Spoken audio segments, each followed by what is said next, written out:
Hello world, I'm Chris Pirillo, and this is my review of the Samsung Galaxy Note 2. This product was provided to me by T-Mobile, and I'm very grateful for that.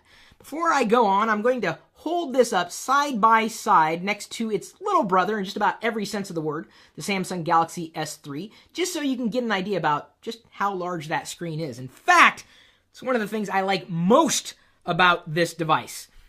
Its screen. It's big. And in many cases, that's a good thing, especially when it came to watching video, viewing photos, playing games, whether I was playing it just with the device itself or using the Moga controller, which did make it easier in certain games. And I would say that that never really got in the way of the experience. In fact, I felt that the phone kind of disappeared and I just enjoyed the media content. It is a great media consumption device. No doubt about it.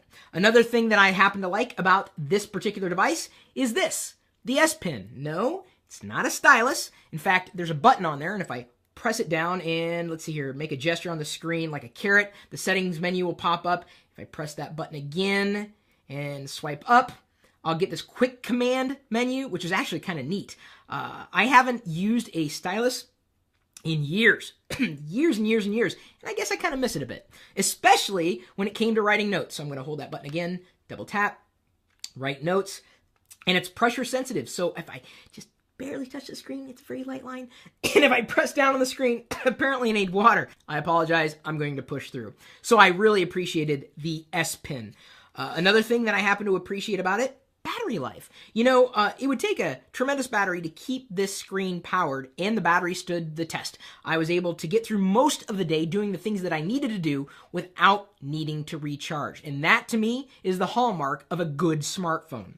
The last thing I wanted to say that I liked specifically is, and I realize this is going to change over time, this happens to be the fastest Android device I've used to date. And there are a lot of Android devices out there. This was fast. It was definitely faster than the Galaxy S3. And I know you've read the specs, you've probably seen the benchmarks. I'm just telling you, by experience, by feel, it was faster. As I noted during the live unboxing and initial impressions that we did the other day, the animations tended to be smoother, like specifically in Flipboard when I was flipping through different pages up and down. I would not see any dropped frames in the transition. That was nice. I really appreciated that. Had not seen that level of performance in an Android device to date. And that's by and large. It's been a good experience. So now that I've said that, let me go ahead and tell you what I didn't like. And again, my experience may not mirror yours. It's just been my experience. I'm telling you what I like and what I didn't like. This phone seemed to buckle under processing. If there's too much happening at any given time, like right now, I've got a lot of, I would say, notifications on the screen, and that animation is dragging. That's like dropping frames left and right, scrolling up and down. That's just not clean experience. I did not like that. I don't like that at all, no matter what the device happens to be. So it's got a fast processor inside, but when there's a lot of things happening, if the software hasn't been optimized, you get dropped frames.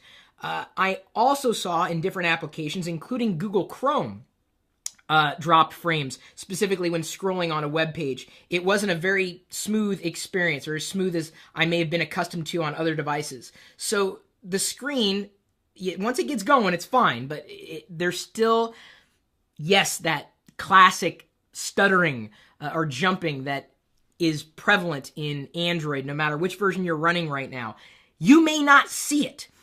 If you've been used to 60 frames per second experience, anything less than that can absolutely be jarring. The screen, as large as it is, and as great as it is for media and gaming, wasn't that great for text. It wasn't very sharp, or as sharp as I would have hoped it to be. And not to mention, and I don't know if it's really going to translate well on camera here, but the animation of the text that's scrolling, it's kind of flashing.